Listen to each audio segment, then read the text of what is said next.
Hello there. Well, welcome to Your In Depth, where we walk through and break down our favorite fictional universes.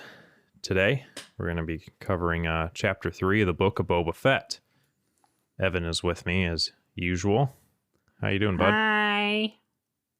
All right, he's playing a mobile game. I don't have any Star Wars news. Haven't really heard anything too much recently that's noteworthy. Yeah, I haven't really seen anything either. Yeah. But anyway, so we're just gonna, get right into the episode. Just really quick, without going too much into it. I just encourage you guys to go check out our YouTube channel where we throw out some different YouTube shorts here and there, and just quick facts, kind of things about Star Wars and whatnot. But go check us out there. Other than that, let's get into it. Yeah. We open up this episode and we see a rocky desert type like landscape, and we see a droid spider type thing crawling, and it's got this globe underneath it, like this fishbowl type thing with a brain in it. Yeah, that thing kind of creeped me out. I didn't like Now, that. I did see a breakdown of what the heck that was. Oh, yeah. Which is kind of weird. But according to Star Wars Theory, I will say that name because that's the one that I watched his review of this. And he, I like, I don't always like his content because, there's a lot of like what ifs and stuff. And I don't know. I like the analysis of what there is.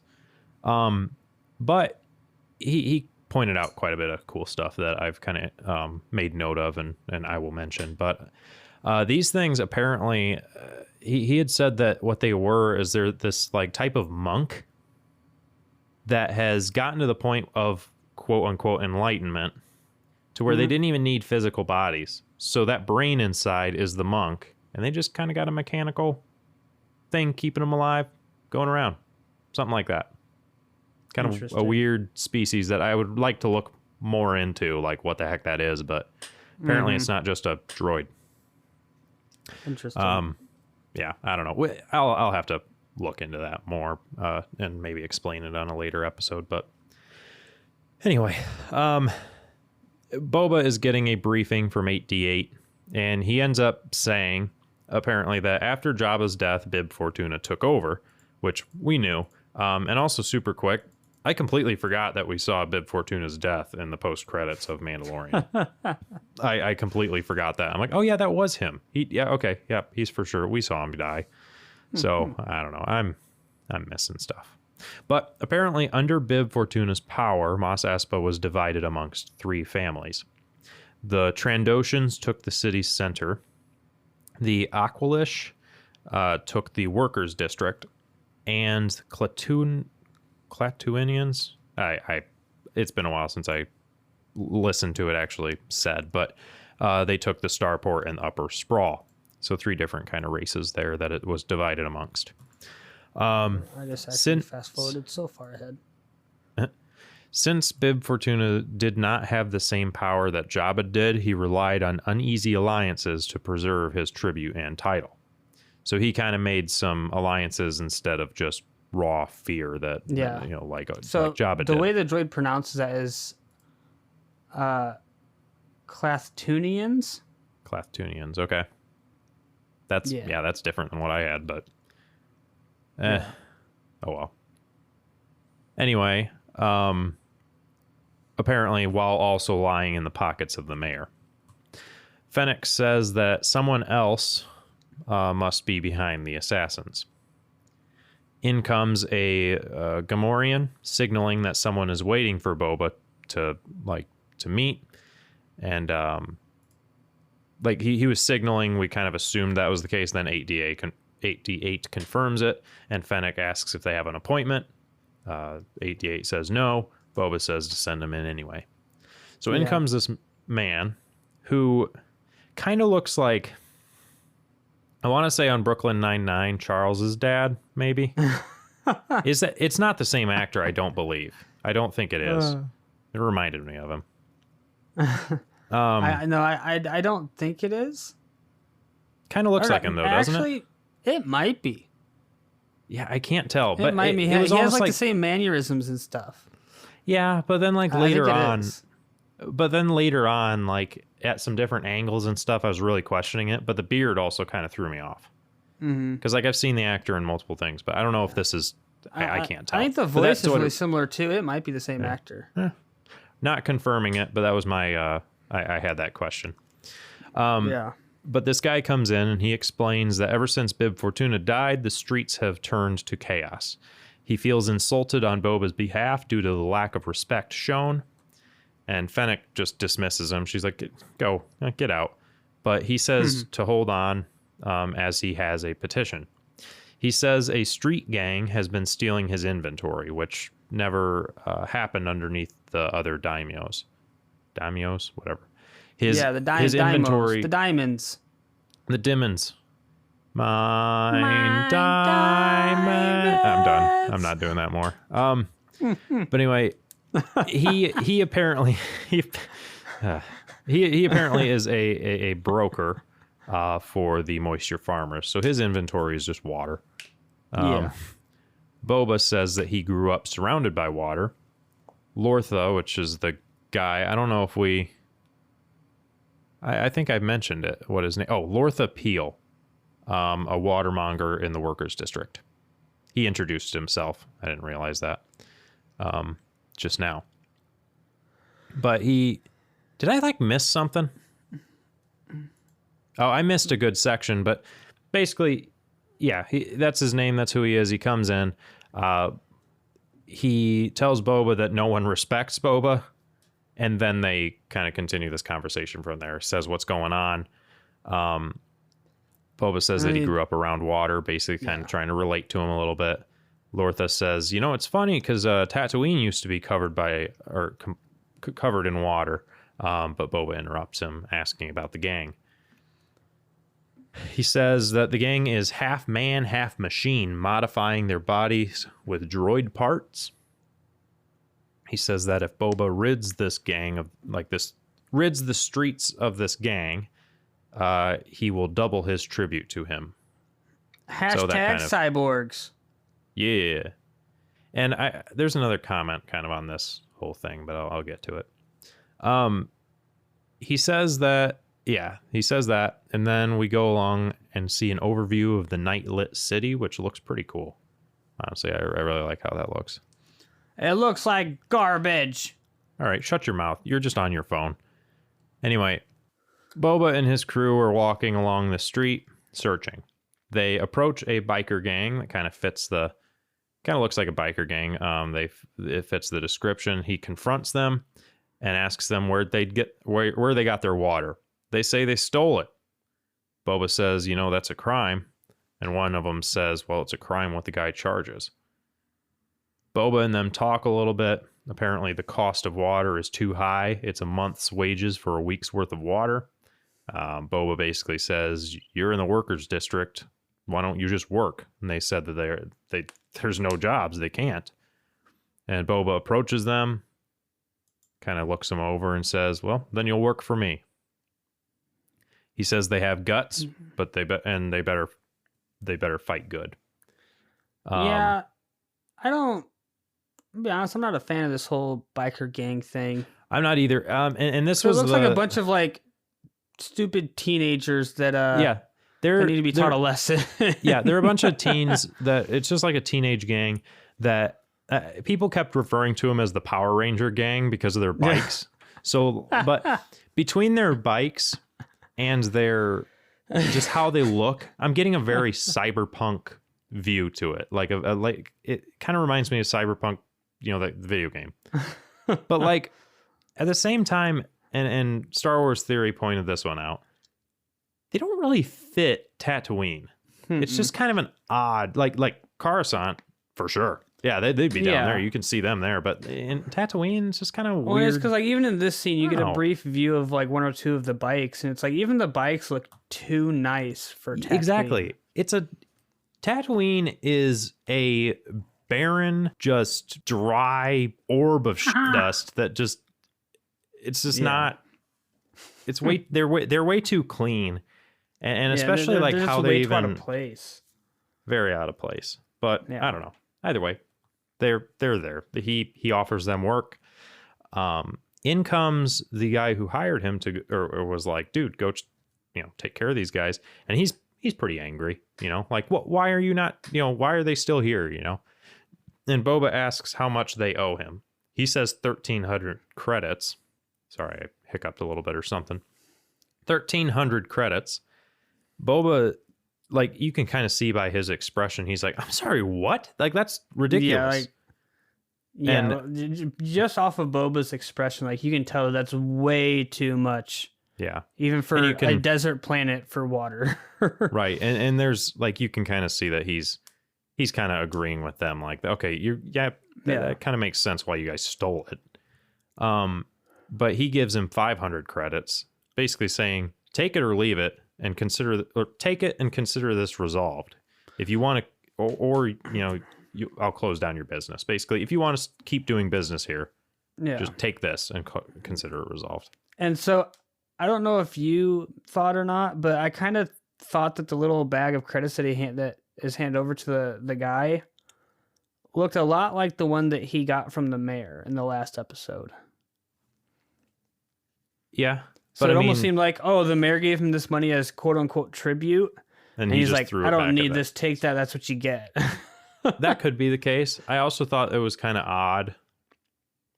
I wonder how many of those bags they just carry around, because it's oddly like, it's like, this here is 500. I've got it sectioned up already. I'll just toss you one bag of it, Yeah.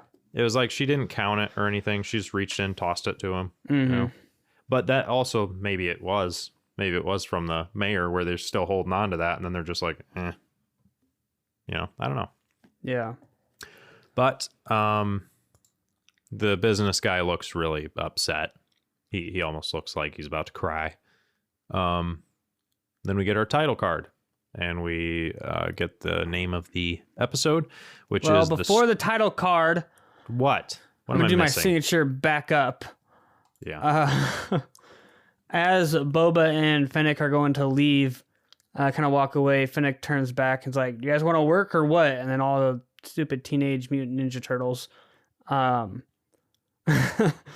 they're all like, "Oh shoot, they're serious!" And they all like jump on their bikes. Yeah, they follow behind them. So just saying like they agree to work for Boba. Yeah, and I think that's a reasonable one to back up on, because it's just a smaller detail, but it kind of is like, it's not just assumed, like it's confirmed. I also liked in that scene, I don't know if you noticed, Jacob, but during everything that was happening there's two Jawas that are standing close to the entrance of like that water market shopkeep dudes, like by his door, and they're just both sitting there like cowering, like cuddling together, scared. It just kind of made me laugh. I didn't recognize that. Yeah, just kind of made me giggle a little bit. But the chapter episode is The Streets of Mos Espa. We then pan over, we see Jabba's palace in the background, and we see... I laughed at this because there's... So to describe it to our listener, if you haven't seen it, or if you just need, a visual recollection of the whatever... There's like this frog-type creature sitting there, and next to it is another little creature. Kind of reminds me of like a, it's been way too long since I've looked into dinosaurs, but one of those like standing on two legs kind of ones. And he's just kind of walking around, and then a hawk-type thing comes swooping in, takes the two-legged one, and flies off with it, and then the frog snatches up both of them and eats them. Yeah. So it's just like, laugh. Yeah, it was just this like 10-second clip, but it's just rapid, like dead, like all of them except for the frog. Ate them. And then it does go to Boba back in his Banta tank. Kind of back to blah. His tank thing. Words hard. He's still and I'm really hoping they explain why we keep seeing him in the tank. Because I guess like what severe injuries has he sustained to where he constantly needs to be in the tank? Because like at this point, the whole thing with the Sarlacc pit was like 5 years ago. from my understanding, right? It was like 5 years ago because this takes place during the same time, like after we got introduced to Boba in The Mandalorian. Yeah. I just kind of keep like, assuming that it's injuries taken from the Sarlacc that he hasn't fully recovered from. I guess I'm wondering, like, how severe were those injuries? And because, like, when we see the flashbacks with him with the Tusken Raiders, he doesn't seem injured. No, and I mean, seeing he's him walk moving around though, fine he's and not. whatnot. Yeah, but I mean, seeing him now in between back to baths, he's not like limping around, but he's obviously still needing some healing. So it's just maybe I don't know. Yeah, well, because I just wonder because like I said, it's been like 5-ish years since the Sarlacc pit, and when we see him with the Tuskens in the flashbacks, he's not like there's no visible injury on him that needs cured. And it's like when he was in the Sarlacc pit, he had his helmet on. So it's not like he was breathing in that gas. It's not like he was like getting any of like its acid or anything in his stomach or anything like that, because he had his helmet on. It was sealed. And so like that's why I'm thinking, for whatever reason we keep seeing him in the back to tank. I now don't think it's related to the Sarlacc pit. That's fair. I think Maybe there's something that we'll see in a future flashback that explains why he's constantly in that tank. Okay. Yeah. I didn't really think about that. Yeah. And because like in the last episode when they him and the Tuskens attacked the train, like he's moving around pretty good. He's fighting and whatnot, and it's like there's like I said, but there's no visible injury that we can see. So it's just making me wonder. But anyways, we see him in the back to tank again, and it's not visible, but maybe, I don't know, man. Maybe he hurt his. Possibly. We wouldn't see that. Well, I mean, some of us would like to, but whatever. Would you? No comment. Anyways, so we see him in the back to tank, and it gives us another like quick little flashback back to Camino.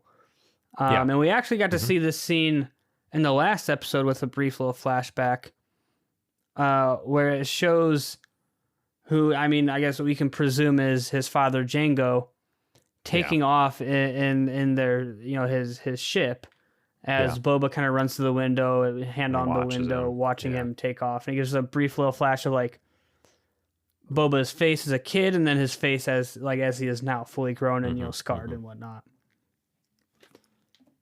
Now, something I have to say, I did actually spoiling. Go ahead. Something I have to say without spoiling. This scene makes me sad. Why is that? Seeing Camino, thinking of all those clones, or what? If you want me to tell you, I'll tell you, but I would suggest you cut it for the actual podcast itself. Okay. Well, but anyway, we do see that scene, and I want to comment. I did actually see, it wasn't like a news story necessarily, so I didn't mention it at the beginning, but seeing the his starship or his thing take off, it reminded me of it. I saw a report of a interview with Tamara Morrison where they're talking about the Slave One, right? And it's kind of like him confirming that, yes, they've changed its name. I don't know if he was saying this is the new name of it or if he was just saying what he would like, but I kind of liked his idea if it is his. He was talking about maybe naming it like the Fire Spray or something like that. I don't know. It kind of sounds like more of a fighter name. Yeah. Just based on what it's been for a while, I do like the name Slave One just because I'm used to that. However, Fire Spray is kind of dope. But I saw that. I don't know. Yeah. I don't know what the context was, if that's what they're changing it to, or if it was just him being like, I mean, I'd like, so I don't know.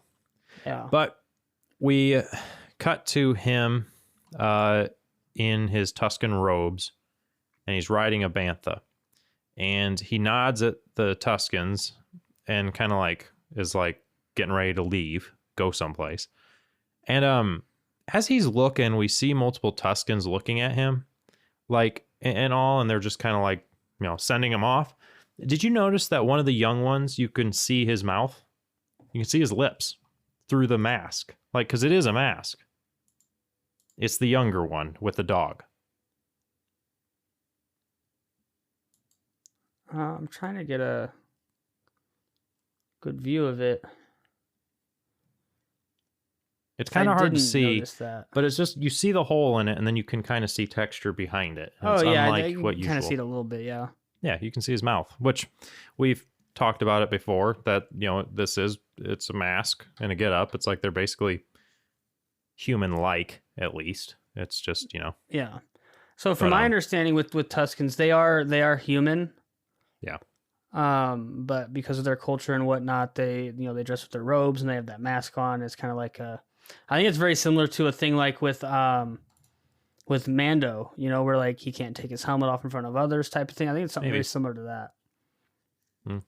I definitely get that kind of vibe from it. Like we never see a Tusken without their mask on, And with Mando and the Mandalorian, the only time I guess now like 2 or 3 times we've seen him with his mask off.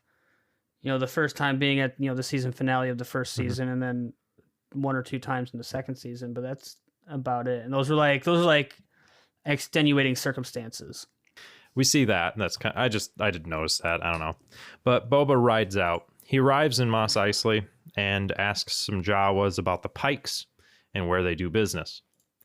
We see the stormtrooper helmets on some Real spikes. Quick, and this was... Is this Mos Eisley? Yeah, it is. He says so. Mos Eisley. Yeah. Sorry, I guess I missed that part because I wasn't sure if it was supposed to be Mos Espa or Mos Eisley. Yeah. But this is a flashback, and this is taking place before Mando. Or at least, I think before Mando. Another thing with this too, with the stormtrooper helmets. I don't know if you noticed. What's that? Right before it shows all of them on the pikes, you can actually see as Boba's riding, you see them on the one side of the screen, and you can actually see someone putting one of the helmets on the pike. Oh yeah, I didn't notice that. That's cool. Mm-hmm. Yeah, but on top of that, this is the same array, the same scene that we saw Mando opening with. We saw this in the first episode, I believe. One of the first couple, yeah. Yeah, I mean, somewhere in there, but we've seen this scene before. Mm-hmm. But we see those, and in the background, we see somebody walking along with 3 pit bay droids. And anybody watching it, does that look familiar? Does the curly hair look familiar? Do you guys have flashbacks to Jacob's ad? Well, I don't know. Maybe I should remind him. Yes, it's Pell. And speaking of, this episode is sponsored by Pell's Ship Repair. And by the way, it's Pelly, technically. It's Pelly Motto. But I like to call her Pell because that sounds cooler, and it's kind of like a nickname, okay? Her name is technically Pelly Motto. Just got to acknowledge that. This episode is sponsored by Pell's Ship Repair Daycare, as well as her other business endeavors. Check out Fran's Sandstand as well as Pell's Ship Repair by calling the Fanatic Mechanic today. Tell her we sent you and she'll cut you a deal you cannot refuse. That's all. Yeah. And then the other sponsor. Resuming. Boba stops outside of a building, and it's guarded by 2 pikes. He ties up his bantha and enters on in. And he talks with kind of what appears to be the head of the, business, whatever, a higher up at least, but a important pike. The pike says that he got his message, and protection arrangements are all part of doing business in the Outer Rim. Like, he understands. He's like, yeah, I mean, no, that makes sense why you're here. But he did talk to his superiors, and apparently they are unwilling to pay protection to more than one party. Boba says that we are all one party. I'm collecting on behalf of the Tuskens. But the Pike says that the Kintan Striders have already collected protection money for the same territory. Now, that's the pirate people that we see terrorizing, people and stuff. So that's them. But apparently, they're already doing business with them. Boba says that the Tuskens far outnumber them, though, the bike gang.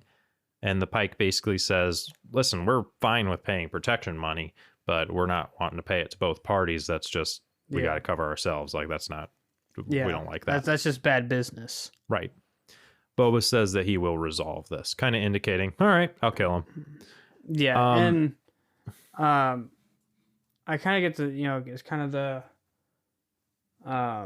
like, because this guy is obviously high up in the Pike Syndicate, but it's also like, I think he's probably just like some like middle level guy because like he has his superiors over him, you know. Yeah, he's so he's probably like just like the head of this sect on Tatooine, or within at the very least Mos Eisley.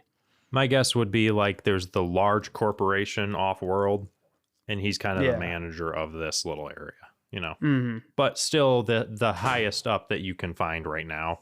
Yeah. So he would be the one to report to. But yeah. But Boba rides out, heads on back to the village. He goes across the Dune Sea, and eventually he stops and he's looking in the distance, and we see smoke. And we cut to the next scene, and he's running, and he finds that Tusken village just destroyed. I called this too. You did. This was one of my theories. Yeah, and actually, but there's like tents on fire. Things are burned. Banthas are dead. There's Tuskens just laying around. They're all slaughtered. So Anakin visited. But no, even honestly, the children. similar. Yeah, and the women too. There's honestly a similarity, obviously, chronologically, that makes no sense, and I am joking, but he sees the symbol from that biker gang painted on the main tent.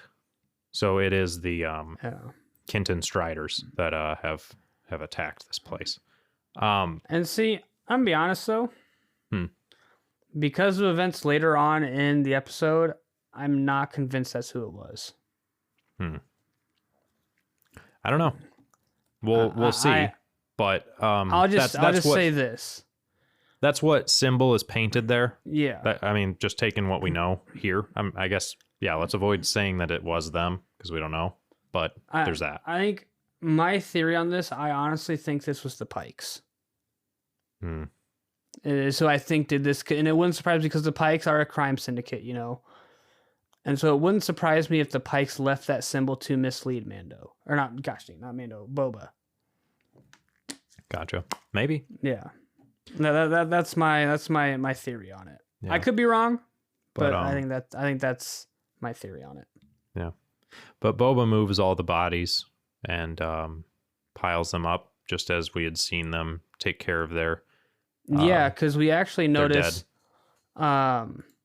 and I couldn't figure out if it was the like leader of that tribe or if it was the one that had been training Boba. I don't think it was the one that was training him. I don't think she was part of that. I was looking throughout, and there was a darker robed higher up type of one, but based on the different commentaries that I've seen, she wasn't anywhere to be seen. So a theory is that she's still alive, but we don't know. But there's a lot of them dead, and most of the village is dead regardless. I think my theory on that, though, is because it does pan on one specifically as he's standing there. I do think that's the one that trained Boba. Well, because maybe. when he picks up one of the sticks, right, and puts it on top of the fire, it looks very similar to the one that we see the one that trains him use. Maybe it was, but it was either that or there was another one that just wasn't seen. But somewhere, I don't think that all of them are dead. But I may be mistaken on which one. But either way, who knows? So I personally think the one that trained Boba died there because he picked up that one and kind of set it on the fire with with respect to it, emphasized that scene. Yeah. So I don't know. That's my theory. Yeah. But hopefully we'll get clarification in the future. I agree. Boba moves the bodies, though, like I said, and he lights them on fire like they've done with their lost ones. And he does place the gaffy sticks on top of the pile as in honor. Mm-hmm. And he actually pulls out a little one, placing it on top as well, and kind of, indicating that the child has died too. Like they're all slaughtered. The child. Yeah, that child. Actually, he has that one. He stole it from Mando and he just threw it on top. Grogu is dead. He is. He's burning. He is charred. No, but nah, dude. Boba's keeping that thing. He's gonna mount the head on his wall. Yeah. Gosh dang it. Here, hold on just a sec.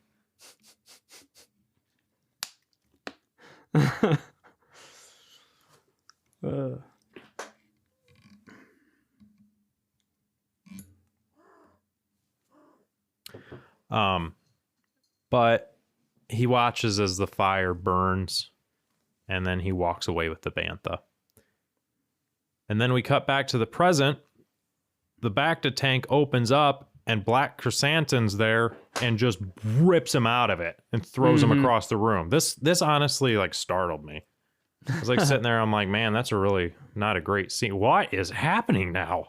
Like, because it was just like, is he really there? Is this a fever dream? What is happening? But no, he's there, and he's tossing Boba around. Yeah. And Boba puts on one of his gloves, and it looked like he had some of the whistling. Yeah, I was going to say the same thing. It looks exactly like the one that Mando had that had the, what is it called? The whistling. I thought I had it. Whistling blue jay? Whistling. I don't know what it is. I can't think of it. But those little missiles that we see Mando use that just he takes out crowds with. Right. Where the armor in the Mandalorian was like, use them sparingly. We don't have many left type of thing to him. Yeah. But yeah, his gauntlet looks very similar to that. And he does grab his gaffy stick. We see that, and he has that point on it. He actually, I think, stabs Krrsantan a little bit there, like swinging it at him, stabbing him in the back. Yeah, because he swings it at I'm just gonna call him Black Wookie because I'm not gonna remember his name. That's fair. Just call him Charcoal Chewy. But he swings it at him because it's got that point on the end of it where it's got the big knot.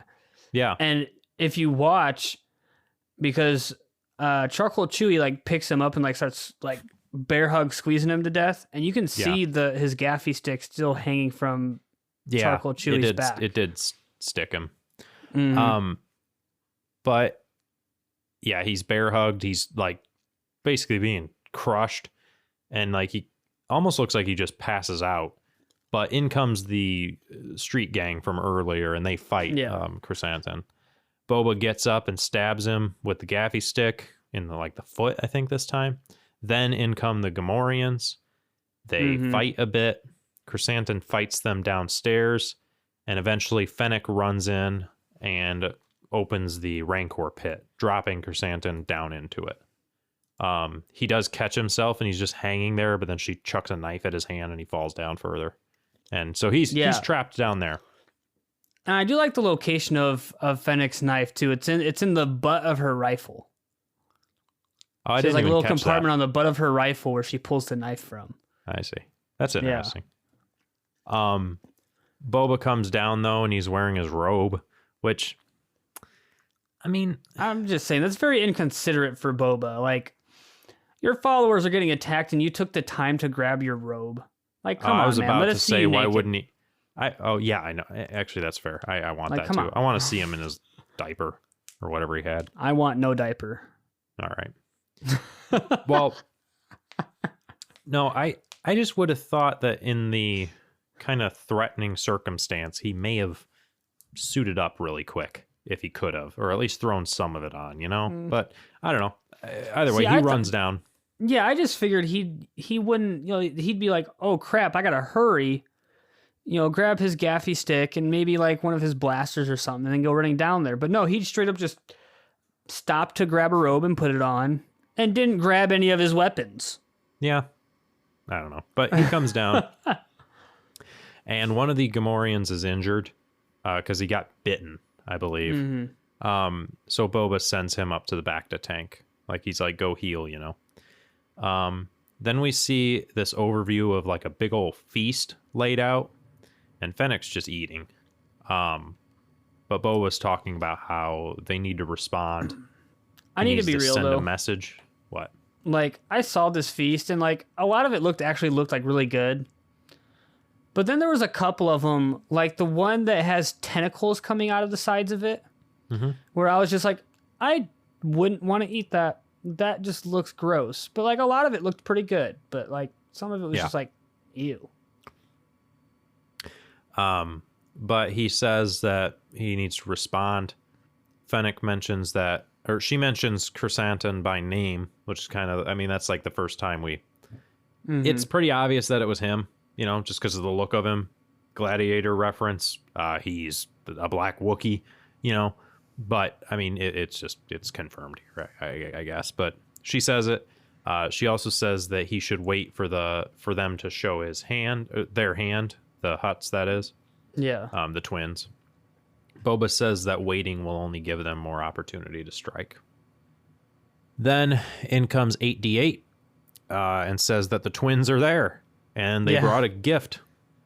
So Boba suits up and walks outside. Honestly, I just wish these disgusting things would get killed. I wish they would just just die. And I mean, really wish they're like their whatever you want to call it that they ride on. Oh, would like break? I just want to see that thing split in half and both of them fall onto the ground. Yeah, that'd be funny. But they come up and they say they've come to apologize. They admit they said we sent Krrsantan to kill you, but we're sorry. And then they say, please accept this gift as restitution. And they give him a freaking Rancor. Yeah. I was like, oh, shoot. I know. I was like, who is the beast tamer for the Rancor? Freaking Danny Trejo. Yeah, boy. Why?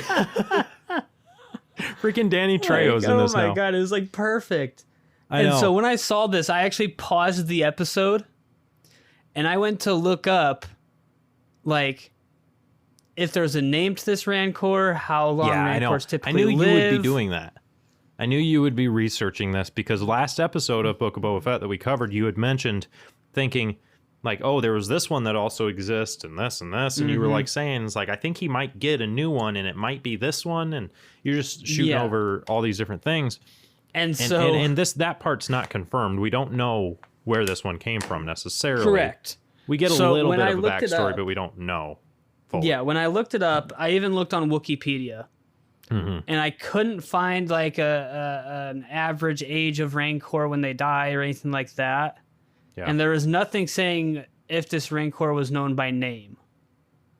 And so you know, like part of my theory or my guess was correct in him getting a Rancor. Yeah, but the other part of it's still up in the air. Right. But yeah, I got so excited. I was like, "Oh shoot, I called it." Yeah. I called a lot of this episode, didn't I? There was a couple of things, yeah, you've been right on. But the Rancor is sitting there. I have the inside word on this show, you know. Maybe you do. I know what's gonna happen, yeah. Yeah, all right. Well, anyway, the Rancor is chained, blinded, and asleep. Boba tells them to clear off a Tatooine, and there will be a truce. Basically, like, okay, cool, get out of here, and we'll be good. The sister says that they'll do that, but for a different reason. There's something Boba should know. The Hutt says that they were both lied to, as this territory has already been promised to another syndicate. Boba says, promised by who? They say the spineless mayor Mok Shai. Mok Shai. Or something like that. I don't know. The dude that we saw. The mayor. Boba says, and what of the Hutts? They say they're going to go back to Nal Hutta. Because they don't want war. Boba tries to return Krrsantan to them.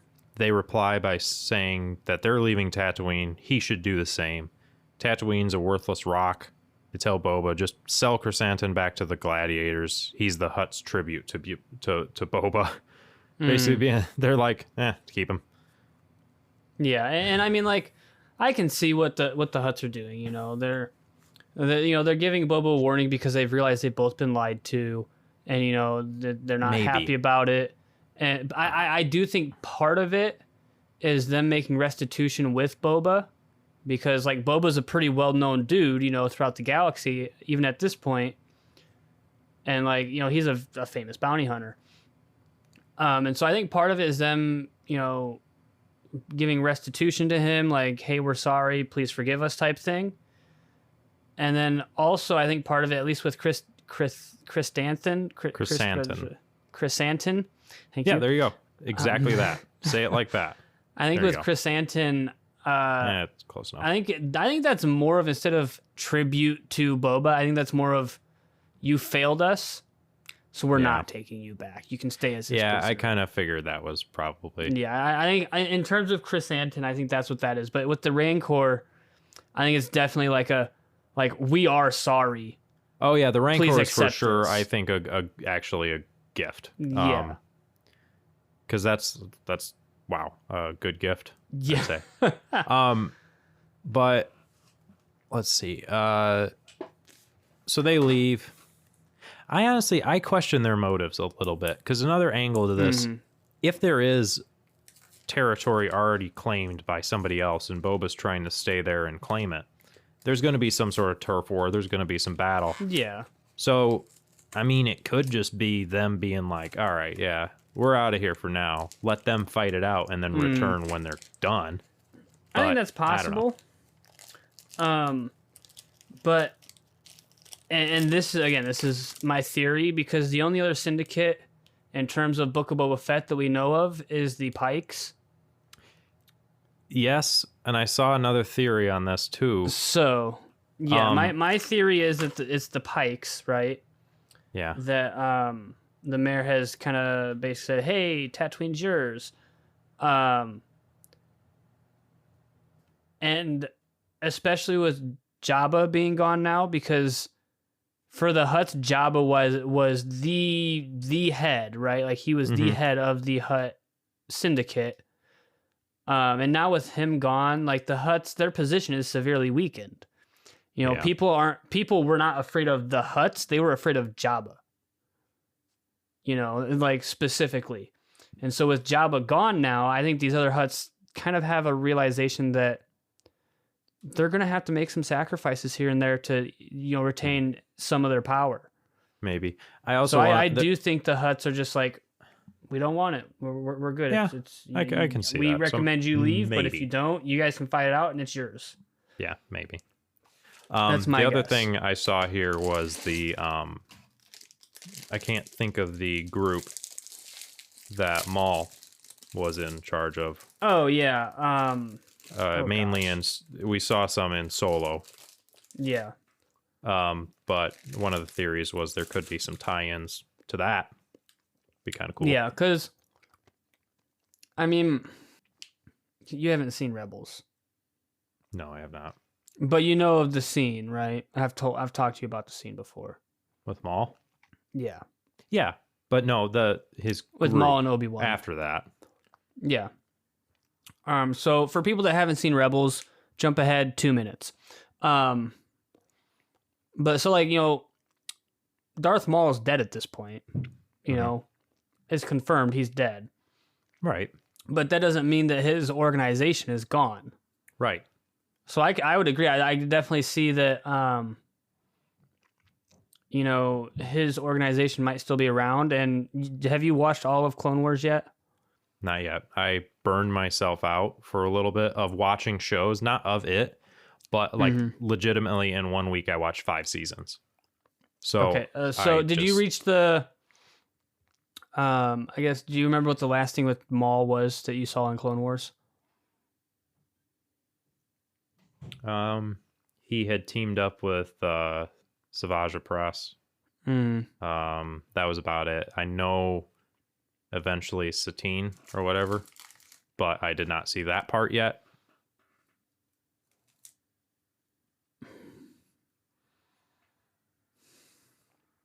See, I think I left off. I don't think I started season 6 yet. I think I ended off close to the end of season 5, if not ending it. All right, let me go over to Clone Wars real quick and look at season 5. Okay, I'm going to jot down the time. Yeah, I don't need to watch the episodes, you know, but I need to see. Okay, yeah. So you've seen it. If you've seen through, the end of season 5, where Maul and Savage start forming his syndicate. I believe so. Yeah, and then actually, I know you've seen it because you've seen the whole thing with Satine. I haven't. I've seen. I know what happens. I haven't seen it in the order of things Okay. yet. Okay, so that is close to the end of season 5. I guess it's safe to say, 'cause it's not really anything crazy. But in Clone Wars, Maul goes and, he starts forming like his syndicate, and he does get like the Pikes and the Hutts and one other like crime syndicate like under his rule. As he's trying to do this stuff where he's, trying to take over specific location and whatnot. And so because one of those orders is the Pikes, I mean, it's very possible that the Pikes are still part of that kind of crime syndicate that Maul put together even after his death. Maybe. Like, I don't want to say too much, because I don't want to spoil stuff for you, but it's also like it's hard to. Yeah. You need to watch it all already. Come on. All right. Resuming a little bit though here. Yeah, they leave. Boba is there with Krrsantan. He releases him and says, he's basically saying, listen, you were doing your work. You were doing a job. I understand that. But if I could give you some advice from a retired bounty hunter, don't work for scug holes. Like, don't just be more dignified than just taking work for slimy people. So he runs off. Krrsantan does. So, he's like, okay, bet. And he just leaves. I have a theory with Krrsantan, whatever his name is, Charcoal Chewy. Hey, Kerr. I have a theory for Charcoal Chewy. Whatever. I think in a later episode we're going to see him again. I think so too. I mean, he's obviously still out there and alive. I think we're going to see him again, and I think he's actually going to come work for Boba. He might. I can see them teaming up. I think whether it be like a permanent employment or a team up for a job, or maybe Boba just hires him for a specific job. Yeah, we're not seeing the end of him, almost guaranteed. Yeah, I think we'll see him again. I think he will either become like fully employed by Boba and join Boba's, his organization, family, or that he's doing here. At the very least, I think he's going to get hired out. Boba's going to hire him out for at least a specific job. Yeah, I think so. But Fennec remarks that the Rancor is quite the gift. Cut to the Rancor in the pit. They've moved him. He's still asleep, kind of like just sitting there. And Boba asks why the Rancor just lies there. Tortuga responds, it's depressed. Boba questions the Rancor's ability to feel things, just kind of like they can feel depressed. And Machete responds, Rancor are emotionally complex creatures. Boba then asks about the blinders, and apparently this Rancor is a calf bred for fighting. Breacher saved this one for himself to train. It imprints. Hold on, Jacob. Do you know what Breacher is from? I when I wrote it, I did. Now I can't think of what it was because I know I've seen it, but I can't think of what the heck it was now. Breacher, because he was in the Flash TV show. Okay, that's the one. Yep. Yeah, he was in the Flash TV show, and I did an assortment of these, and yeah, that one. Okay, yep. In the Flash TV show, he is a metahuman, so he has powers, right? He's he's got like superhero powers, and his name in Flash is Breacher. I know. That's why I was looking through, and I'm like, oh yeah, okay, that one. I was picking out the ones that I've at least seen some of him in.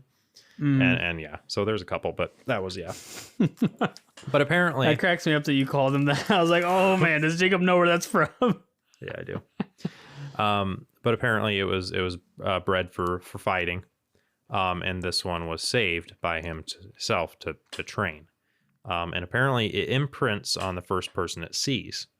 So as a baby, when it sees somebody, it bonds with them. It's like almost like a mama.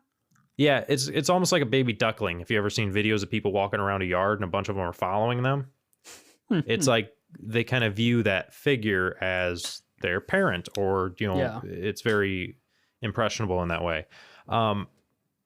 But there's a bond I'm just between. saying too. Sorry, Yeah, please go ahead. Nope. Before I start this one, go for it. So the one that you see in Bad Batch, because I mentioned that one last episode when I made my theory. Mm-hmm. When you see that one, it's a lot smaller than this one is. Yeah, the one in Bad Batch is like shorter than a person. Like a full-grown adult. So could be the same one depending on their lifespan and developmental. It could be because like, again, stages. like this is like 30 years after Bad Batch or 25 or 30 years after Bad Batch. But Grogu's so depending 50, on yeah. So it all depends on the species. Depending on how long Rancors can live for, it could be the same one. Yeah. Don't know. One thing I also did see when I was looking up Rancors, so Rancors are actually indigenous to Dathomir. He mentions, I'll mention something on that, but yeah. They're indigenous to Dathomir and Felucia. Okay, yeah. And there's actually 3 types of Rancor. There's the, I'm going to look this up because I don't want to butcher it. Okay. So, per subspecies, there's more than 3, but I guess like the 3. No, I think I was thinking of there's 3 locations where they're kind of introduced, or they're kind of their home worlds. So Dathomir is the native plant, or like the plant that Rancor are from. But we also like get introduced to them on Felucia, Lehan, wherever that is, and Carida. I think those second 2 are from books. Okay. Or comics, I think is what those are from.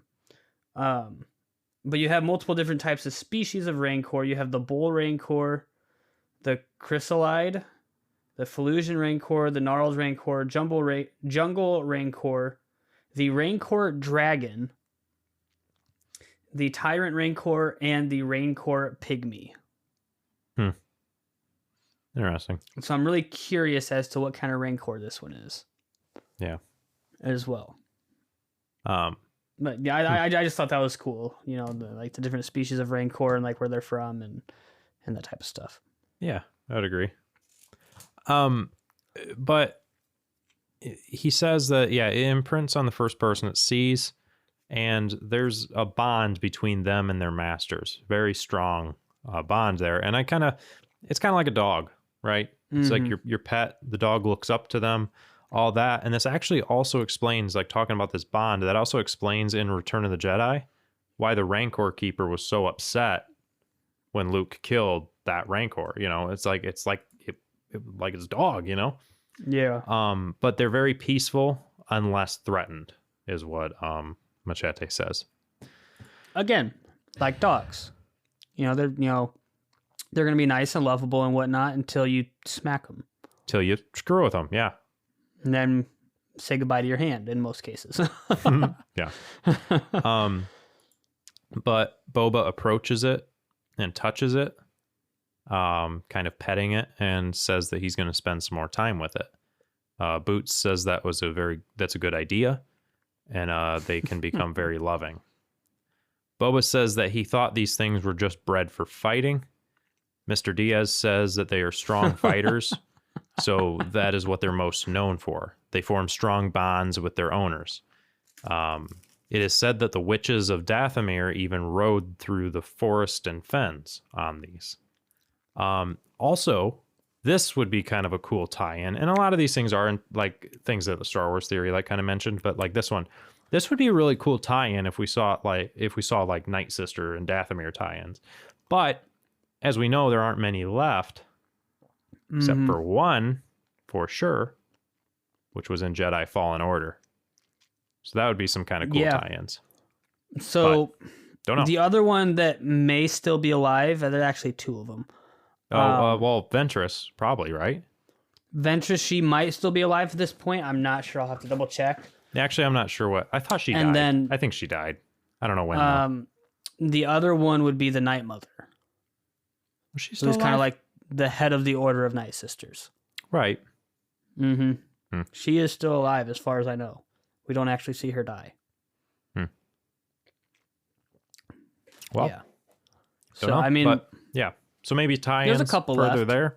That'd be kind of cool. But Boba says he wants to learn to ride this one. He even mentions that he's ridden a creature 10 times that size. Now here, I believe he's referring to riding a mythosaur, which he did in the holiday special. When we're introduced to him in the or when he's in that holiday special, and it's like this animated thing, he's seen riding one of those. So I believe he's talking about that. But anyway, no, I think he rode a Xylo Beast. Oh, maybe. Yeah. Have you seen that episode in the Clone Wars yet? Yeah, I have. It's a pretty cool one. Yeah. But El Moco says that they will start training. He instructs Boba to stand in front of it. He then removes its blinders. It opens its eyes to see Boba, and then Boba approaches it and pets it, and is kind of bonding with it a little bit there. Then in comes 8D8, saying the mayor is completely unavailable for the next 20 days. Boba says to tell Fennec to suit up, as they're not waiting for that. They're going to see him. I just have to say, though, I don't think I'd be as quick as Boba is here to go up and pet this Rancor as it's awake. I wouldn't. Like, my thing is, like, that's what the trainer said. But, like, what are the odds that this is just a very mad Rancor, and as soon as I get close, it's just going to eat me? Yeah, like, why is he easily believing what this guy's saying? Yeah. You know? I don't know. I kind of had that thought, too. Machete. Yeah. But anyway, I don't know about you as well. But with the trainer, as Boba was talking to him, I kept getting the feeling that the trainer was like messing with him, like lying to him, trying to trick him into getting close to the Rancor. Yeah, but as we see in the scene, that's not the case. No, but that's I just not kept what getting ended that up vibe. happening. Yeah, that's not what ended up happening. But I wasn't very trusting of him for a little bit, and I was waiting for it to like lunge at him. But no, he turned out fine, I guess, as of now. But he says he'll be back. He's going to spend more time with this thing, so he goes to leave. Boba, Fennec, and the street gang approach the mayor's building. Power Rangers. Yeah. And they walk in and demand to see the mayor. That goober Twi'lek says that the schedule is busy. Fennec says if he wants to remain breathing, he's going to need to speak carefully. And he looks at his creep dude at the front desk as well is still there. I don't like him. I don't either. But he says he can rearrange some appointments, and then goes into the mayor's room, and the door locks. So Fennec's like, did he just lock the door? And like gets all like, she runs over, she breaks the lock and opens it up, and the room's completely empty. We see that Twi'lek making a run for it. He's driving off in his speeder. So then Boba sends the street gang after him, and a chase starts. And then we get about as close as you can get to a high-speed pursuit in Star Wars. Yeah. Because it's really not, it's not like super high-paced or anything. It's just, they're just bumping into stuff going around it genuinely looks slower than I think they intended it to. Yeah, it does look very slow. Yeah. But they're just bumping into everything. Mainly him. Guys on the bikes are doing okay, but he's bumping into everything. And actually, at one point, they did break through an art piece, which I paused. And did you take a look at what the art piece was? It was of Jabba. Yeah, well, no, not only Jabba, but let me get to it. Let me see if I can spot it. Okay, you tell me who all you see in there, because I made a list, and there's more, but I'll just stick with what I got. I don't want to skip too far ahead because I don't want to miss it. So I see Jabba, Bib Fortuna, Boba Fett, that little nasty creature thing that Jabba kept as a pet, a lot of Twi'leks. Yeah. That little purple musician dude down there in the bottom left corner. Max Rebo. Yeah. That's all the ones that I see an R2 unit there, but that's not C-3PO. That's all the ones that I had listed. But it was just kind of funny seeing that painting. Yeah. There. Especially because it has Boba in it. Yeah. But anyway, so there was that. I thought that was cool. One of the gang members crashes. The lady gang member jumps up and lands on his thruster, which busts it and sends him spinning into a market, crashing. Boba approaches and asks where the mayor is. The guy replies saying that he's with the Pikes. He's gone. He's working with the Pikes. We cut ahead to some ships landing, some people exiting one of the ships that's already landed, and we see many Pikes get off of it. Mm-hmm. One of the street gang members is there and kind of like scouting it out, and he walks off and sets to the side and reports to Boba saying that there's at least a dozen of them. Boba says to keep an eye on them. Now this one, this street gang member, by the way, only has one eye. He's got like a cybernetic like thing. So Boba's like, keep an eye on him. Sorry, it's an expression.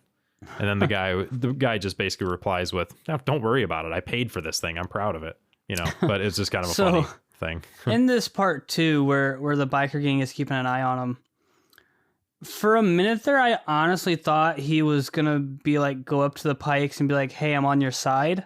Oh, like he was gonna like be I'm your not agent, yeah, or something like that. Okay. And he was spying on Boba.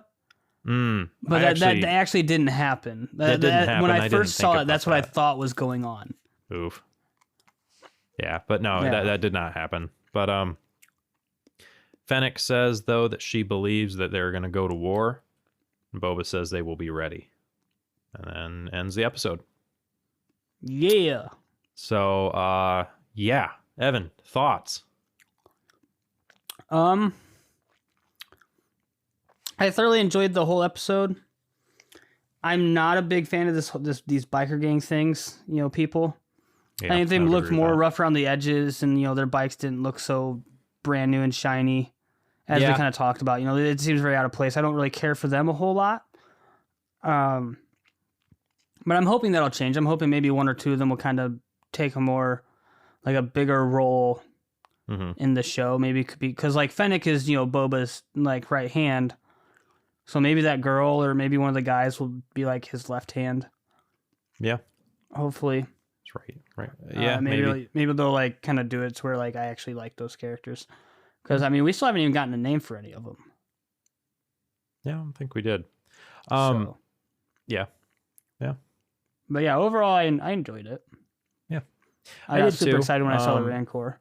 Yeah, there was a couple of things like, and I'm just basing it off of some of the things that Star Wars Theory pointed out, because again, just he brought up some things that I kind of started thinking about a little bit more, and I'm like, well, actually, for one, he was thinking that Krrsantan was way underpowered. Like he probably would have snapped Boba's back if he was accurate to the character, and he probably would have just destroyed. But whatever, it's how it is. Yeah, but I mean, with that though, that's like saying Luke Skywalker is underpowered when you compare Luke Skywalker from the comics to Luke Skywalker in the movies. Yeah, I know. Yeah, because like Luke Skywalker in the comics has the ability to kill an entire planet through the Force. Yeah, like what I mean. Like I understand where he's coming from. I get it, but I think he's maybe not giving enough credit to the difference. Yeah, and also it's not like this is a recreation of the character or like trying to be as accurate as possible. It's introducing the character to this story, and I mean maybe some changes need to be made. Who knows? But like and it'd be like if they brought in, and we talked about this before.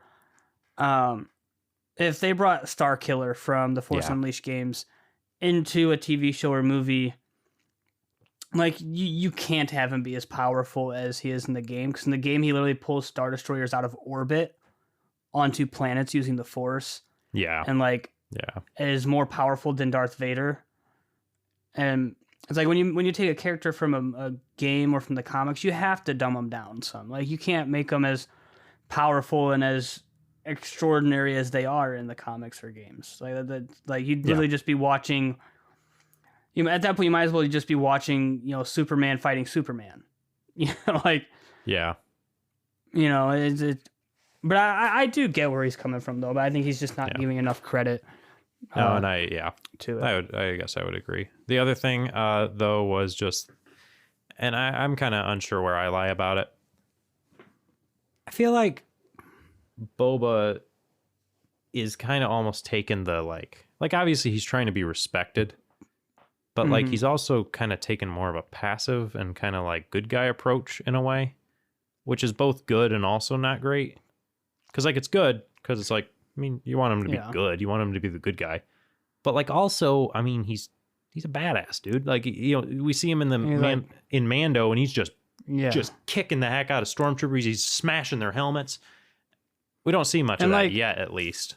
And like he is a crime boss, you know, as well. Yeah. So I don't know. Yeah. But I saw that one and I was like, okay, yeah, that I kind of understand that, like being a little bit more of a complaint, but I'm not complaining because I really enjoy it. I don't know. I can see that. I would say for that one also, I think he's being a little too unfair with that one as well. Yeah, because we're only in the third episode. The plot has to be established. You know, the bad guys have to be introduced. Yeah, that's true. You know, Boba's reasoning behind what he's doing has to be established. That's fair. You know, they have a lot to set up. And I know in Mandalorian it was action, like almost every episode. But again, that's them introducing a brand new character, like showing that Mando's a badass. But he's also human, so he can still get his butt kicked. Whereas in this one, we already know Boba's a badass. Like, they don't need to prove that, you know? That's fair. But no, I think he was referring to, like, Boba Fett in The Mandalorian, not just the, you know, style of the show. It wasn't the show itself. It was his character in the show, you know? Yeah. I mean, either way, it's still set up. It's the third episode. It's still... Yeah, they're still setting stuff up. So, I mean, if they want Boba to be this running guns, smashing heads in badass, you know, for this show, they still have to do some setup for that. Yeah, that's true. You know, they have to get certain pieces in place before they can do it. I suppose, actually, too, he's still healing, obviously. So he's probably not as active, whatever it is, you know, whatever happened. Mm-hmm. But I don't know. I'm just saying, a lot of my theories so far have been right. Yeah. Which kind of scares me going forward with some of the theories that I have. That I'm not going to express right now. Because it's still too early for those theories to be more plausible. Yeah. But some of the loose theories I have as of right now, it's if I continue on the streak that I'm on, I'm a little scared for the events of the show. And because like, I don't know about you, Jacob, but I am genuinely surprised at how, I guess, accurate some of my theories have been.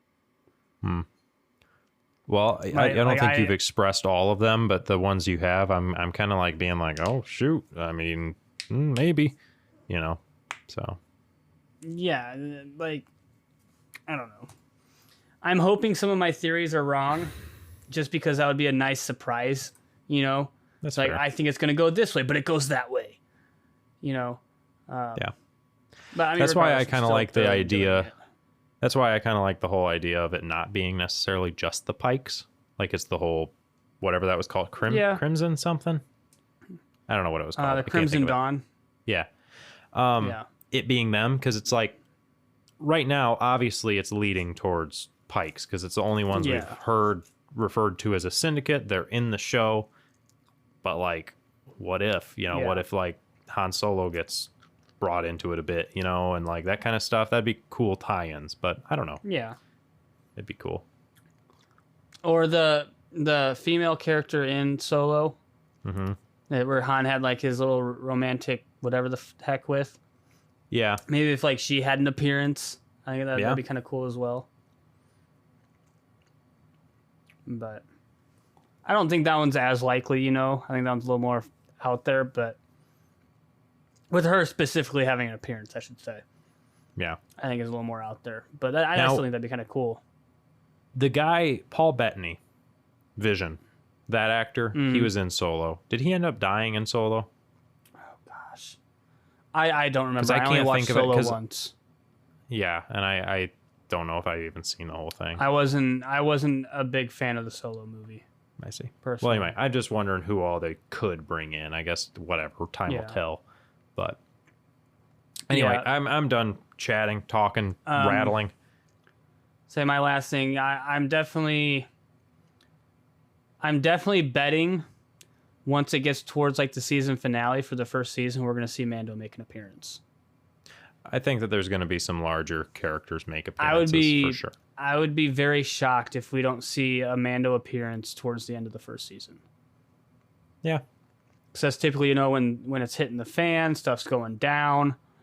They need some help. Like in The Mandalorian season 1, he went back and got help from previous, characters that we met. In season 2, he goes and gets help from characters we've met. And then Boba even shows up. I would be thoroughly surprised if we don't see Mando towards the end of season 1 of Book of Boba Fett. Yeah. So. Well, we'll see. I'm excited, but even if it's just a quick conversation between Boba and Mando, even if it's something as simple as that, I'm betting we see him. Yeah. So one thing I guess I would want to add. So right here, I just finished, because I watched the episodes. As the credits are rolling, this has actually popped up